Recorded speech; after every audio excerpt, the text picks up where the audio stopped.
बिस्मिल्लाहिर्रहमानिर्रहीम। अस्सलाम वालेकुम। मैं हूं डॉक्टर ज़ियाउल्लाह खान गाजी। आज हम बात करेंगे होम्योपैथिक की एक दवा है एसाफोटिडा। बेसिकली ये दवा हिंग से तैयार होती है। आज से पहले ये होता था हमारे यहाँ, ये एक रवायात के अंदर शामिल है कि हिंग को खानों में शामिल किया जाता था। जब भी खाने पकाए जाते थे तो हिंग को खाने में शामिल किया जाता था। लेकिन अब ऐसा ऐसा दौर के अंदर होता ये जा रहा है कि हम बजाय इसके उन चीज़ों को अपने खानों के अंदर इस्तेमाल करें जो चीज़ें हमें सेहत ताकत दें। हम आर्टिफिशियल तरीके से खानों को बहुत ज़्यादा कुक करके बनाते हैं, जिसकी वजह से मैदे के अमराज पैदा होते हैं। जब आप हिंग को अपने खाने में शामिल करते हैं या करते थे, उस वक्त गैस, अफारा और मैदे के मरीज बहुत कम थे। अब चूंकि इस किस्म की चीज़ें खानों से निकल गई हैं, तो वो बजाय इसके कि आप यानी कि बेहतर हो, आप पेट के अमराज के अंदर ज़्यादा से ज़्यादा लोग मुब्तला होते जा रहे हैं। अच्छा, अब होम्योपैथिक हिंग से एक दवा तैयार करती है जिसे एसाफोटिडा कहते हैं।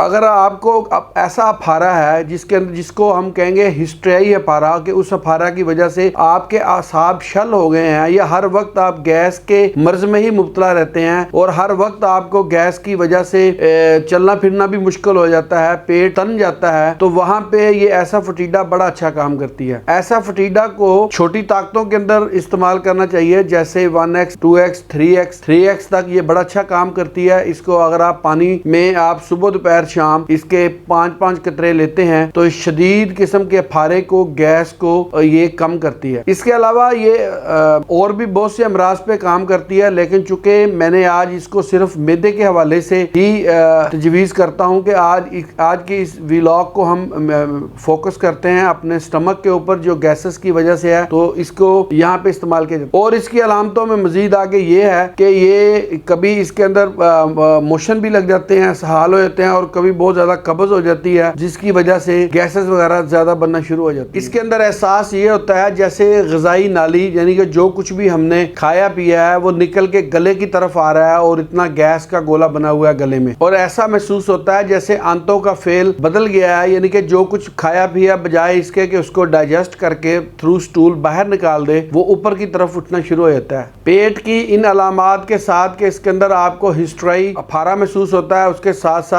साथ साथ खारिश और असाबी तकलीफ भी सामने आती हैं। ये सारी अलामतें एसाफोटिडा के अंदर है। तो जैसा कि मैं खुराक आपको पहले बता चुका हूँ, उसकी तस्वीर भी साथ लगा देता हूँ, इसको आप देखिएगा। और अगर कोई ऐसी अलामात के साथ मरीज हो तो एसाफोटिडा इस्तेमाल करें। मैदे के लिए ये बहुत अच्छा है। बार इसके साथ साथ मैं ये भी एडवाइस करूंगा कि खानों के अंदर इसी हिंग को, अगर आप थोड़ी सी हिंग को खानों के अंदर शामिल करते हैं, ये भी आपके लिए बहुत बेहतर है। बहुत शुक्रिया, अपना ख्याल रखिएगा और हमारे इस चैनल का भी ख्याल रखिएगा। इसी तरह की इंफॉर्मेटिव वीडियो मैं आपके लिए बनाता रहूंगा। अल्लाह हाफिज।